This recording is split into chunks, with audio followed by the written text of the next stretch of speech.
ఒక సంవత్సరం దాదాపు 9 నెలలు 10 నెలల క్రితం మనం అధికారంలో లేవు. అప్పుడు మనకి ఎలాంటి విషయాన్నైనా ఏ విషయాన్నైనా తీవ్రంగా మాట్లాడగలిగేటువంటి శక్తి ఉంది. కానీ ఇప్పుడు అధికారం వచ్చిన తర్వాత మనం ఒళ్ళు దగ్గర పెట్టుకొని చాలా కేర్ఫుల్గా ఉండాలి.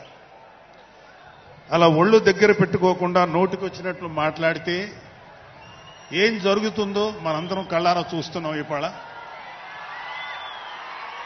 అహంకారం తలకెక్కి నోటికొచ్చినట్లు మాట్లాడి చిన్న పెద్ద తేడా లేకుండా బిహేవ్ చేసినటువంటి మాట్లాడినటువంటి కొంతమంది ప్రతిపక్ష అని చెప్పలేములేండి, ప్రతిపక్షం లేదు కదా, నాయకులకి ఏం జరిగిందో తెలుసుకున్నాం. కాబట్టి ప్రతి మాట ఆచితూచి మాట్లాడాలి. సో అందుకని కొంచెం అది కూడా కాకుండా మేమందరం